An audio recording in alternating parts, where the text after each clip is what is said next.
Hi there, I'm Dr. Marcy Zwelling, an internist in Southern California, and I want to talk to you about reflux. Everybody talks about reflux, heartburn, reflux esophagitis. Well, it's really a very simple process. Let me draw something for you, simply, if you will. This is the esophagus. The esophagus is very important as a conduit. It helps dry food. It actually has a peristaltic activity. It actually pushes the food down into the stomach. Now the stomach has a lot of acid in it. In fact, the pH of the stomach is 2. It's very acid. It could burn a hole in anything, in your clothes and anything.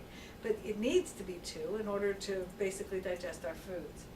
Theoretically, the stomach is below the diaphragm. And right here, where the esophagus meets the stomach, is a sphincter, is basically a door that can close. It's called the lower esophageal sphincter.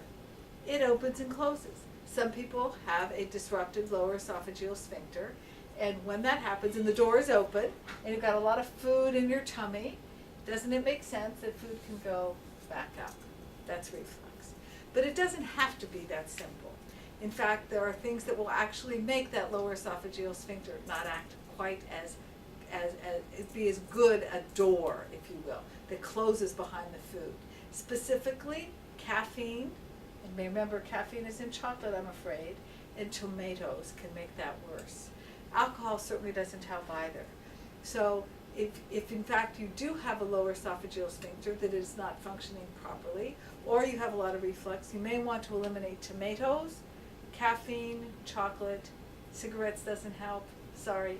But all the bad things, you want to avoid, a nice big spaghetti dinner, and see if that doesn't help.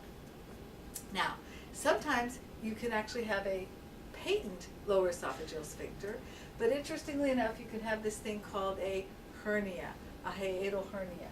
What happens there is, this is the diaphragm. If the diaphragm and the hole in the diaphragm through which the esophagus goes, and the stomach then of course sits in the abdominal cavity, this is the chest cavity. If this hole is bigger, then it's possible that the stomach could be above the diaphragm. It could pooch up. When that happens, you don't get the benefit of pressure distinctions, and you're much more likely to get reflux or food coming back up. Now, food going into the esophagus is a bad thing because it's so acid. And the esophagus, the cells that line the esophagus wall, are not made to withstand the acid, and it hurts. Now, it is important to get this taken care of. Over a long period of time, you can develop what we call a Barrett's esophagus, which is a change in the esophageal mucosa in the esophagus, and can be a precursor to cancer. So it isn't something that you want to ignore. That said, it is so terribly common. Once again, things to remember: if you have esophageal reflux, cut the tomatoes, cut the caffeine, cut the chocolate. Now that I made your life totally miserable, eat smaller meals, and obviously use gravity to your favor. And don't lie down right after you eat. Those are the things that will prevent disease.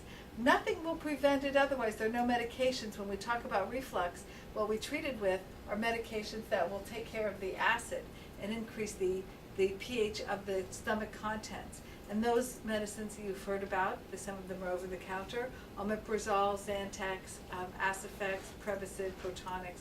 All those medications will increase the pH in the stomach and thereby not cause quite the irritation in the esophagus, but they do not prevent the reflux.